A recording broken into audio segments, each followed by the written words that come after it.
Success seems to be the most important thing in our lives, or certainly the media would have us see it that way. That seems to be the way our culture thinks. So what is success?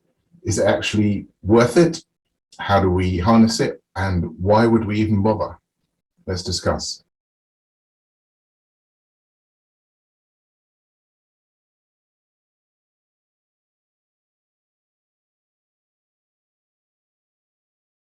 Hi there, I'm James Blacker. I'm an integral philosopher, life coach, and the founder and author of Kissing Consciousness. And today I'm going to be talking about what success is and how we achieve it. And before we get into that, I would like to give you something that's going to really help with that anyway, which is a gift of the first 2 chapters of Kissing Consciousness Handbook. So today we're going to be talking about stuff that is really covered in chapter 3, and chapters 1 and 2 are really the prequel to how we arrive at some of the conclusions that we do about what success is. And that's going to help you get into Kissing Consciousness as a way of seeing primarily success, but also every other aspect of your life. It's a very simple approach.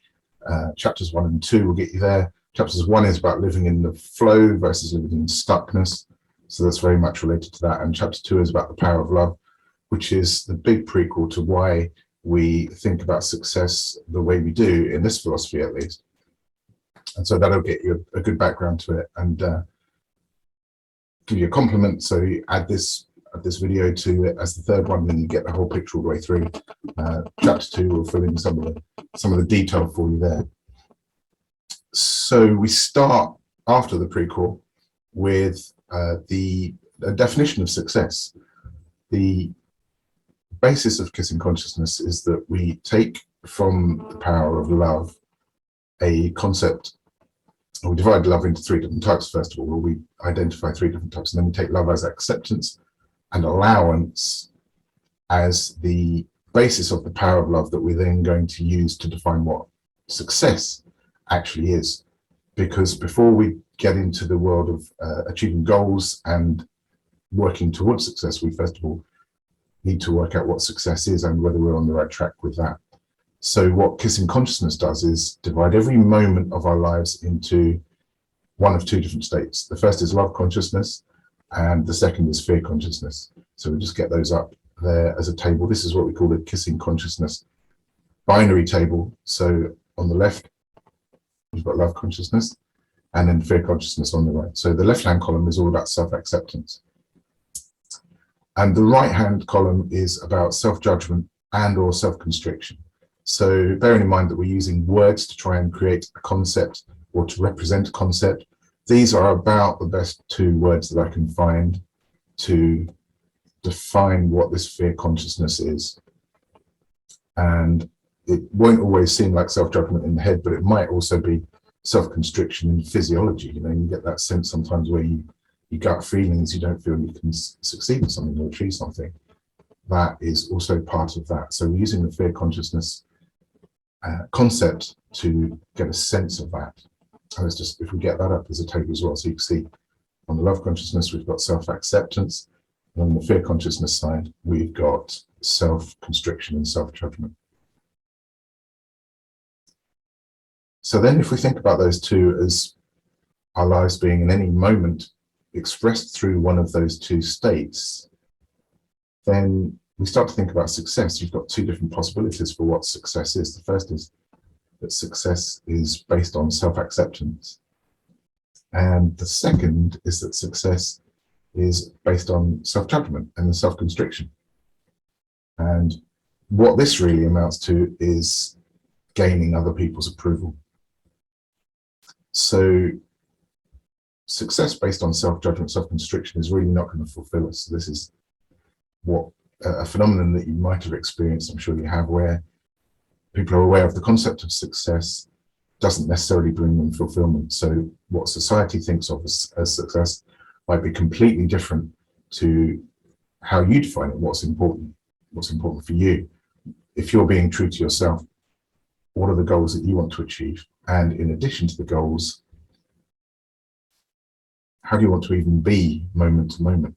Because life isn't just about achieving the goals, it's about the moment as well. So you're experiencing and enjoying the journey. If you For example, if you build a business, hopefully you enjoy the process of it as well. Otherwise, you could wait 30 years for what you might call success and then think, well, actually, I could have enjoyed that along the way. And so then we're going to bring in another concept here called permissions. Human file permissions is a kissing consciousness concept. And this is exactly the same thing. Love consciousness is essentially a yes permission. You're allowed to be you. And a no permission is what happens under fear consciousness. You're not allowed to be you. And that sounds like a really strange thing. When we're born, we have total yes permissions around everything. It's kind of almost as if the concept of no permissions doesn't exist. But as we grow in childhood and in teenage years and all those kind of stages in between, what we find is that the way we are and the things we want to do aren't always acceptable to the people around us. And depending on those people, they might seek to control us, to deny us what it is that we want to achieve, possibly even to repress us, because let's say if that makes them uncomfortable, the fact that we might achieve something or be good at something or even be charming could be a simple thing. If we're lucky, they're a conscious, aware, responsible person and they can recognize that that triggers them and go away and deal with that feeling responsibly as in their own time. Now, if you've lived on this planet any length of time, you'd probably be aware that that doesn't always happen. Most people don't think that way. More of the time, what you're dealing with is people who get triggered, react unconsciously. And typically, this is what a lot of our childhood experiences can be. They're essentially a way of learning no permissions, so that things that are great and beautiful and true about us become dangerous to express. So we have to deny them, we have to push them down into the unconscious, what Carl Jung would call a shadow, and they get denied.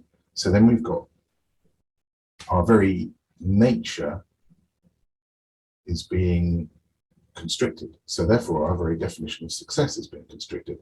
And so at this point, I'm going to work on the basis that you're with me on the fact that we want to pursue success based on self-acceptance rather than based on self-constriction and self-judgment. Essentially, what fear consciousness does when we are repressed by others is what they're saying to us is, here's my truth, make it yours.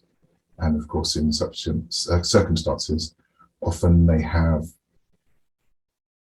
physical power over us, economic, domestic, social power over us, and possibly also psychological as well. All these kind of things come into play. The upside of that, though, the good thing, is that once we move away from that, perhaps we become adults, we live in our own place, or maybe it's a school bully or a crap teacher at school, we get beyond that, then we no longer have that fear that if we don't do what they want, we're going to get problems and negative consequences. If we then recognize that's what's happened, we can start to reclaim those parts of us that have been denied and reclaim essentially what is our success. So we start to define success or think of it in two different ways. The first is as goals or achievements. A few years ago, I was part of a group and somebody got into trouble. They were giving a speech and they got confused around the concept of there being no such thing as failure. And they were talking about a boxing match, actually. And the guy had lost a boxing match, and the speaker was trying to explain that there's no such thing as failure. And his audience quite rightly pointed out that the guy had failed to win that boxing match. We don't need to be afraid of the word failure. But if we're going to use quotes like there's no such thing as failure, what we need to understand is what we're talking about in terms of being true to ourselves moment to moment. We can, of course, there's such things as failure in terms of whether any goal we set to achieve, if we either don't achieve it in time or we don't achieve it fully, then there's a certain degree of failure there. And we don't need to be afraid to say that. So you're talking about goal setting between this moment now, something in the future that you're going to achieve, or you set like a finish line for your race. Either we're going to achieve that or you're not. So that's goal setting and achievement. But prior to that, what we have is, as I say, you've got success based on the actual moment, whether you, in this current moment, you're in a state of self-acceptance, i.e. love consciousness, or whether you're in a state of fear consciousness, self-constriction.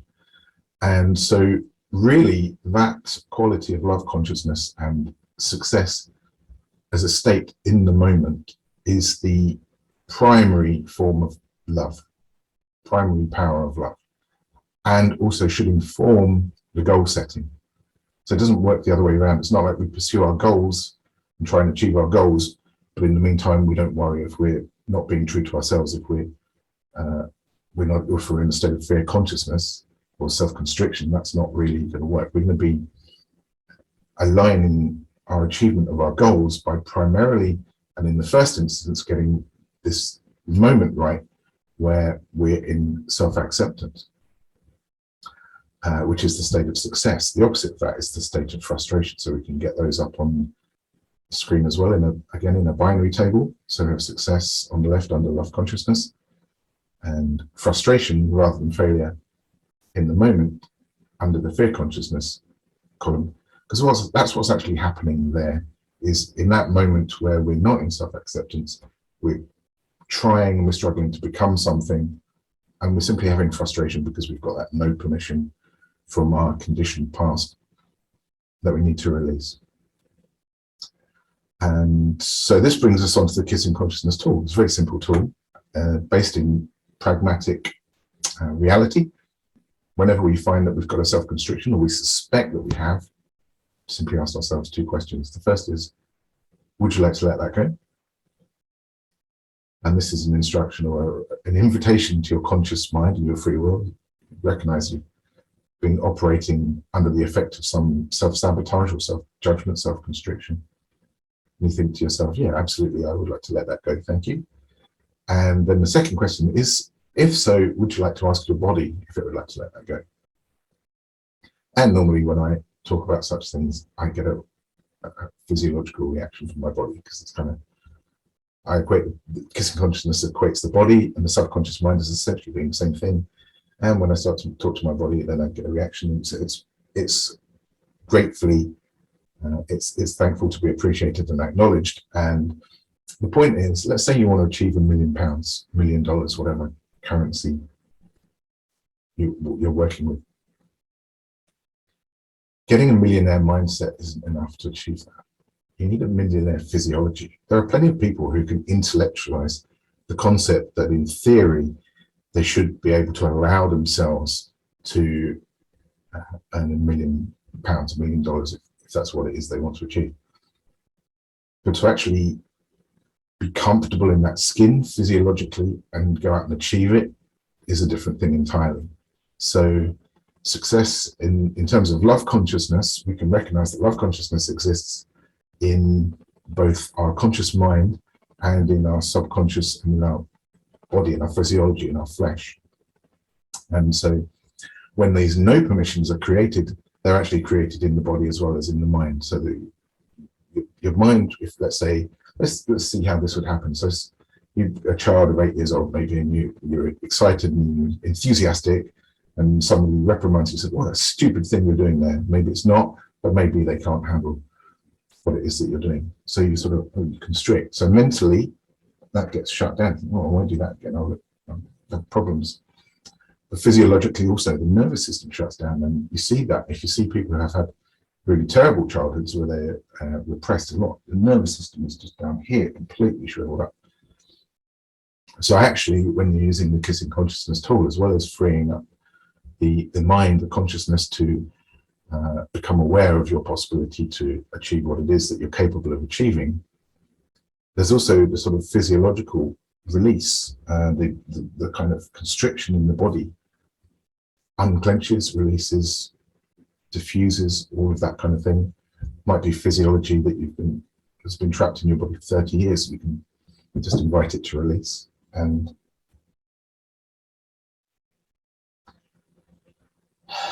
start to gain some freedom from it.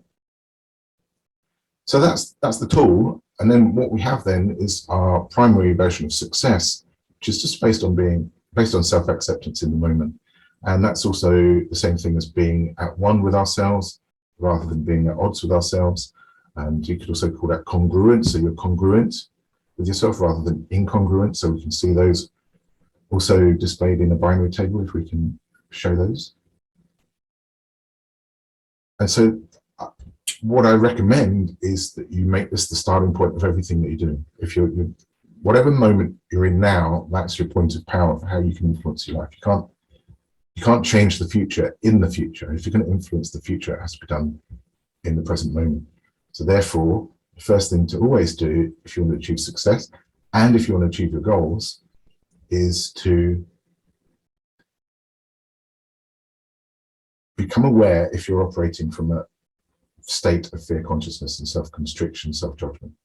If you're not, that's not a problem. You just flow naturally with what you're doing. And there's nothing that is required to do because everything happens spontaneously.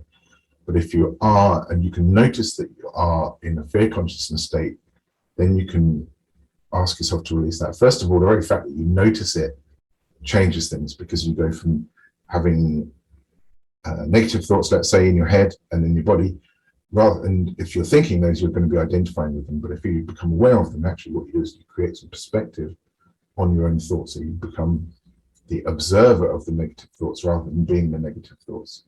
I hope that makes some sense. And actually that gets a degree of control back. And then you can recognize, oh, hang on, I was operating under conditioned negative effects there. And you can change your approach when you realize that that's the case. So that's why we would then bring in the tool, ask ourselves to let go of that kind of rubbish. And then that also, by definition, if you're asking to let go of a self-judgment and a self-constriction from 10, 20, 30, 40 years ago, by definition, what you're also doing is you're asking yourself, your deeper self, to step into the new you, the you who you would have been had that self-constriction event never happened in the first place. So that's going to be more confident self, even if it's only by a small degree. That's going to be more confident, more relaxed body, more aware, more intuitive. So you're actually reclaiming that.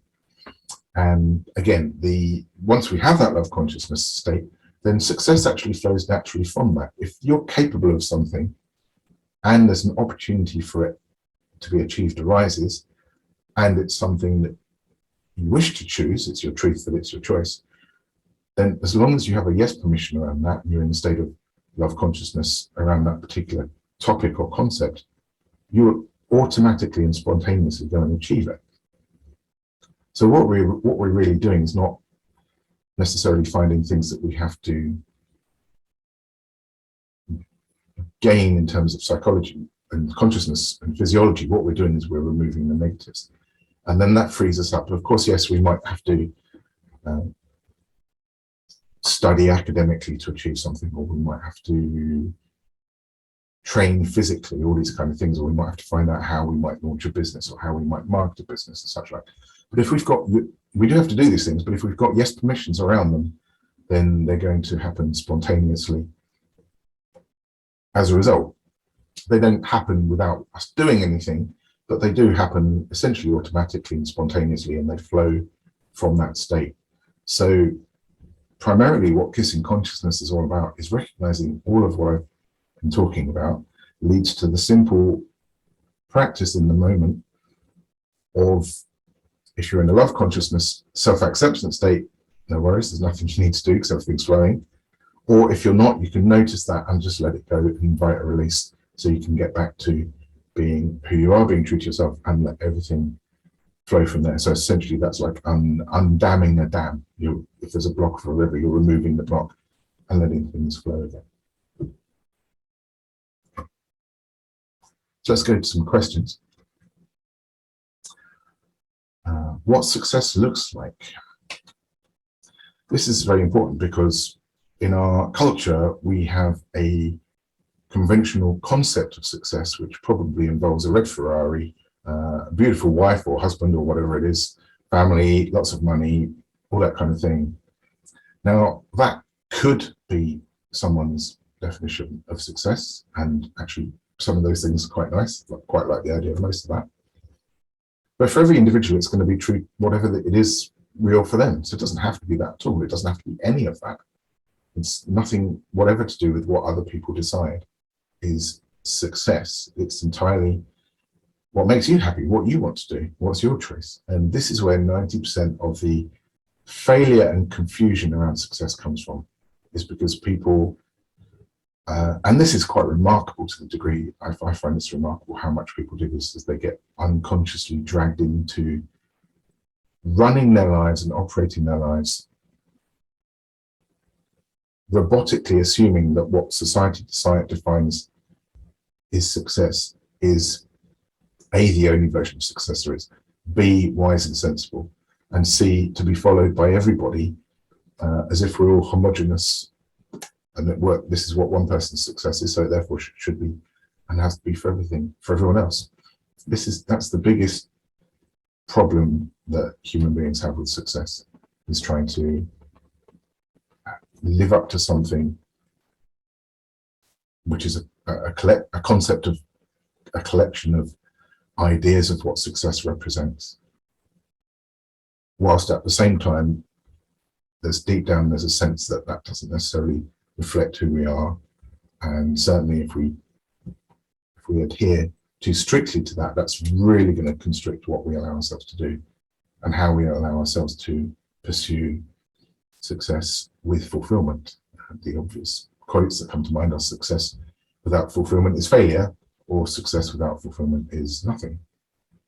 And quite right, so we want to remove that. And so what success looks like almost has no rules to what a life might look like. You might see somebody and think, wow, that really looks like the opposite of success, but to them it might be success. Almost no clues. Almost the only thing you can look for in terms of what success looks like is whether a person looks congruent, whether they look at one with themselves. Are they comfortable with their own choices? That's essentially, and you can kind of get a vibe or a sense from that. People that have that tend to be magnetically attractive to other people, because A, there's a recognition that someone isn't needily looking for outside external approval for what they're doing, and B, is they're aligning with nature, they're aligning with reality, so there's something attractive for that quality as well. So yeah, great question. We have to be mindful not to worry too much about what success looks like. And of course, tragically, we've seen a lot of people who on the outside have what we would consider to be the trappings of success: money, awards, fame, and all that kind of thing. And there are any number of stories of famous people we know of where sadly we found out that that hasn't been the case. Can success be measured? This is a great question. I love this question.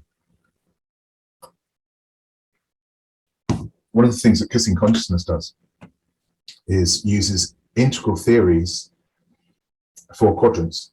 Right. If I ever talk about 4 quadrants, or automatically I'll do something like that, to get a rough sense of what can be achieved in life in terms of success. So we're talking about, and I like to apply our very own kind of flavor of what the best or the most fulfilling of those 4 quadrants might look like. And again, this is down to your own interpretation, but I would start with, so the first quadrant is the upper left quadrant. So maybe I'll get, let's get a diagram up on the screen there so we can see how that is working. So the first quadrant, the upper left quadrant, is the individual interior.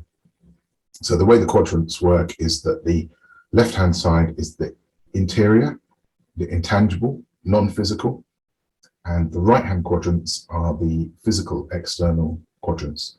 So they're things you can touch physically.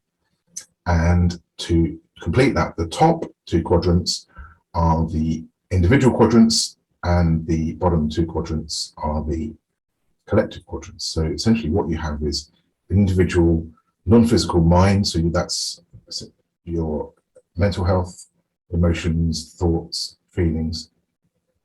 Second quadrant would be your physical body, there we go, plus the brain, because that's a physical thing as well. You could in theory touch it physically. That's the second quadrant. And then the third is essentially interior again, so you're talking about relationships.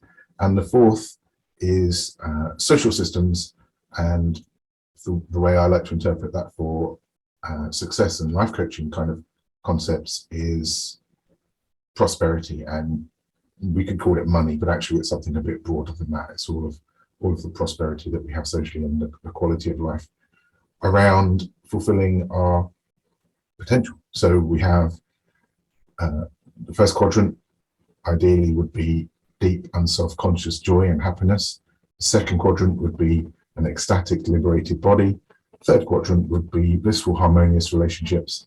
And the fourth one would be fulfilled creative potential, so that whatever economically, financially is going on for you, that's a reflection of the fact that you're allowing yourself to engage with all your creative potential. So again, what we're talking about there is yes permissions rather than no permissions. So anyway, we've got our 4 quadrants, and I said I would explain how we measure that. So what's interesting about this, something that I pointed out to a colleague in integral theory a few years ago, about 15 years ago, we were talking about this, because I noticed a temptation in life coaches that they like to have their clients focus on things that they themselves can measure, because then they can make claims about how good they are as a life coach. So let's say I help my client double their income from 100,000 to 200,000, or I helped my client lose 30 pounds of unwanted weight from their body.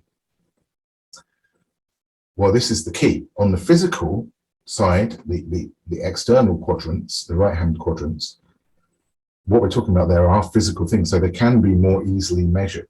So you can measure someone's finances by looking at their bank account. You can measure someone's body. Lots of ways you can put them on a scale and weigh them. But also there's actually other things you can do, measure qualities of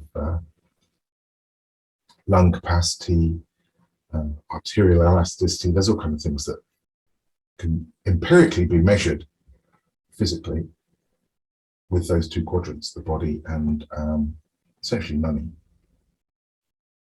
So that's how you measure success there. Now that doesn't apply to the other 2 quadrants because they're intangible, they're interior. So what we need to understand there is it doesn't make it impossible to measure success there, but what it does mean is that we have to be a little more creative in how we measure success, because there's nothing physical. We can't bean count and go 2, 4, 6, 8, 10. So the way we do that is we might give ourselves assessments. So I say to you, well, out of 10, how happy would you say you are? Let's say you say 7. Okay, great. So if I then say, well, how happy were you 10 years ago? You say 5. Okay, so you're doing well. Or you might say 9. Okay, so what's happened? So you've now got some measurements for what's happening, A, now, and B, where you were, and perhaps also where you'd like to be. So you can start to see some direction to the measurement. So if you were 9 out of 10 happy a few years ago, and then you're 7 out of 10 happy now, then we might want to ask the question, well, what's happened and can we address that? And if you're 2 out of 10 and you've gone to 5 out of 10, rather than saying, well, 5 out of 10 isn't great, you might think, well, hang on, you've gone from 2 to 5. That's a real achievement. That's fantastic. In fact, you could go from -5 to 2. You could have happiness rating, self-rating of 2 out of 10, and that'd be fantastic. So that's how you measure that. And the same applies to the lower level quadrant as well, which is relationships. So you say, how happy, how would you assess the quality of your relationship? Give it a score of 10. You say 9, great. Or you might say 3. Oh, okay, there's no problem. You've got a relationship that you're measuring a 3 out of 10. So that's how you measure success in the right-hand quadrants and in the left-hand quadrants.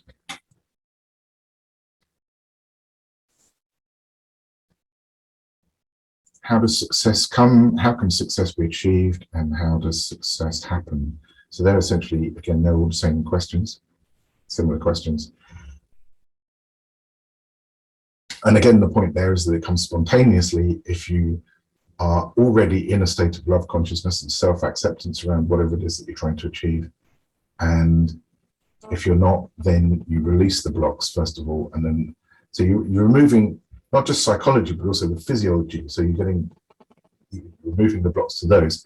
And then what we call the mechanics of success, like the things you actually go and do to achieve success, kind of tend to flow from there. And as part of that is the kind of feedback loop process. So you might, if you let's say you start a business to run a restaurant, it's not failure if you struggle in the first few months or you're learning the ropes. That's natural. That's part of the process. That's part of the journey of success to learn the ropes, refine what you're doing, change things, tweak things, iterate, improve as you go, learn from people who've done it before maybe, and then so that's part of the natural process. So that doesn't necessarily, you're still going to be in a state of self-acceptance while that's going on. That doesn't mean anything in terms of fear consciousness.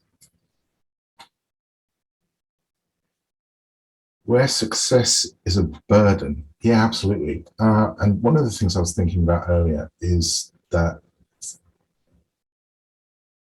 because we have this binary of self-acceptance and self-constriction, we can then integrate our achievement of our goals by making sure that we're always in this state of self-acceptance.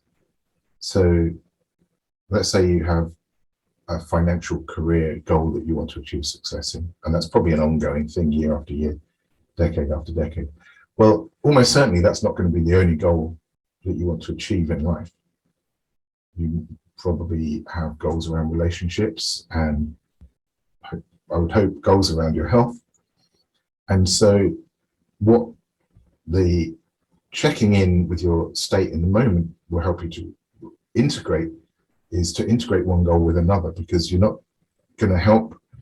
You could be damaging a relationship if you're focusing everything too much into the career, and you might also be doing, people will damage their health as well. And some people will damage both. So actually, if you're tuning into your awareness, you can go the extra mile at work, but then you might tune into the awareness and your physiological responses giving you that instinct, that gut instinct, intuition, say, okay, I've gone the extra mile, but I'm not going to go the extra mile. I'm going to do something different here, then invest some time in the relationship or look after the body or something like that. So, and I hate the word balance, but I love the word integration. You integrate the goals naturally by always being in your instinct and in your wisdom to make sure that's going well. Where success comes before work. Yes, success should always come before work, because what is the work for? Unless you're enjoying the work for its own sake and you would do it regardless of whether it was paid. Work, things like work money tend to be, essentially they're a means to an end. They're not the end. So the end is happiness, fulfillment, quality of life. So always we want to be thinking about whether any work that we do, does it align with where we want to be going and what we want to experience and the outcomes we want? So if it doesn't, why do the work? Can success and happiness coexist? This is really a question that brings up compassion in me, because it kind of implies that the person asking the question is struggling with the idea that they can coexist. And absolutely, there's a certain alignment that we'd hope to be naturally there, rather than success being something that you have to sacrifice your happiness for in order to get really what we're looking for, something that aligns with what's true for us, and therefore will naturally, effortlessly align with our happiness. There's a caveat I want to put to that today, which is that there are essentially two ways to define happiness. The first is, you can think of it as an extreme emotional state, something like that. So that isn't going to be the case all the time. But if you think of a second form of happiness as in terms of love consciousness, so you're in self-acceptance, then you've got essentially happiness as contentment. So you might not be happy with the way everything's going, but you might be content in the sense that you can be in acceptance with yourself, whatever's arising. So there's a certain internal composure there, and you might even start referring to the Kipling poem to get a sense of what that's about. So if you're aligning with your success in terms of love consciousness, you're also going to be aligning with your happiness as contentment. Or is that essentially that what we're talking about there is happiness as a reflection of the fact that you're in self-acceptance. And then happiness, whether we're on an emotional scale, we don't want to worry quite so much about that, because one thing is we don't get attached to the idea that we're always going to be in that elated, happy state, because we're not. And there might be times when we're unhappy, sad, or even grieving. But you can be grieving from a state of love consciousness and self-acceptance. So the point is to recognize that emotions are just emotions. It's kind of like the sky. beautiful clear day today, the clouds are passing through the sky. Say clear day, there's blue skies and clouds, so there's no rain. The sky doesn't have any resistance to whether it's filled with sun or clouds or snow or what have you. And same for human emotions. So we can be in that state of self-acceptance and just let the emotions come and go. And the more we do that, the more the ones that we don't want are just going to arise, be experienced, we get what we need from them, and then we can let them go.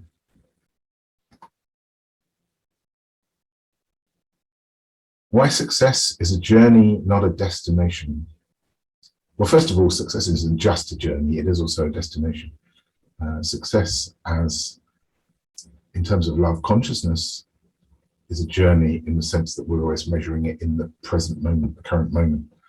But also you have success in terms of the goals and the achievements. These are sort of landmarks along your way in life. So you want to be combining a contentment in the moment with modest and reasonable achievement of the goals that are realistic for you to achieve as you go, just to keep that going forward.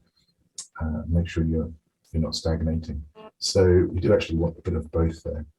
The reason why we consider success a journey in part is, as I say, so that we don't have that aspect where we're worrying too much about the future. If we're always worrying about the future, then the future never arrives and we never enjoy the moment. So we really want to appreciate that the miracle of life is always right here now.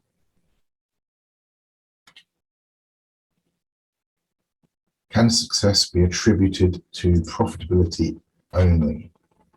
Well, for the last 40 years, we've had a global economic system running the world called neoliberal economics, which states that only money matters. So from that point of view, all that system cares about is profitability, but absolutely not in terms of the wider context of your life, as I've explained a few times now. You really want to be thinking first and foremost about your quality of life and what it is you want to achieve, and then have money serve that. So if you're only prioritizing money and that causes you to think, oh, just treat people dishonestly or not worry about any influence on the environment or anything else like that, it might be very difficult for you to then go home and have a happy family life, be comfortable in your body, because you might know that deep down you're not aligning with all of your deeper values and possibly even values that you've never even considered, but just as a wider context and appreciation for what your life can be. And primarily people talk about inner guide, they don't talk about the conscience quite so much, but they're actually the same thing. So if you can live in alignment with your own conscience, then that's a great way to achieve success, that as a journey, as a success, because your conscience is essentially your true conscience, not your conditioned conscience about what you've been told is right and wrong, but your own internal sense of conscience is actually the compass, the guide for what's true for you. So that is essentially the same thing as your true success.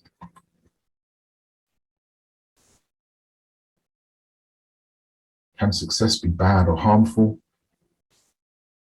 Can success make you happy? Can success lead to failure? Yes, again, depending on how we're considering them, but there's nothing inherent in success that should lead to failure. In terms of whether it can be bad or harmful, then that depends also what we're putting on it. So in itself, there's nothing inherently wrong with the success, but of course we do want to make sure what's motivating it. Is it aligning with our internal values and what we think is the difference between right and wrong, and whether we are keeping a kind of lid on it and not getting too big-headed in our ego. There was another question I had, if I can find it a moment ago. Here it is. Yeah. So what happens when success goes to your head? So what happens when success goes to our heads, and we've all been there, is that we gain achievement in a certain area and we actually overplay it. And the reason we do that is because we subconsciously or deep down, we have fears that we won't achieve in other areas. We know that there are other aspects that we're trying to achieve, and we're trying to fulfill our basic, genuine, healthy desire to have our needs met. And if we have some no permissions, some fear consciousness around that, people have blocked us in the past, so we've got constrictions. There can be this tendency when we get success in a different area to overplay the hand and to try and compensate. So again, this is an unconscious reaction. It's not particularly healthy. It's not healthy at all. It's just sort of covering over insecurity. So actually, when we do that, we might realize that we're avoiding something that we could perhaps face up to. Okay, so I hope that's been really helpful for you. There are linking concepts there. I'll do a video at some point on the power of love and also do one on positive thinking, so go into a bit of detail there. If you haven't already, as I say, click the link at the top of the description, get chapters 1 and 2 from the Kissing Consciousness Handbook. The chapter 1 is going to talk to you about being in the flow, and chapter 2 will really give you the prequel to what I've talked about today in the power of love, and will allow you to really get into how kissing consciousness works, get familiar with the binary, the two states of love consciousness and fear consciousness, how that links up to success, how that links up to the power of love that we identify, and then all the various other aspects that it can lead on to. And there's, goodness, I mean, there's 430 pages there, so there's quite a lot of stuff in terms of, well, let's have a look, shall we, how that plays out with regard to timing, positive thinking, creativity, genius, trusting unknowing. All these things are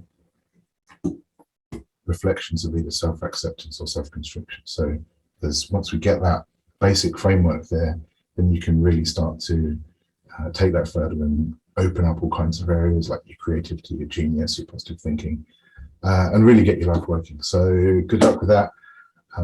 Thanks for listening, and I'll see you again.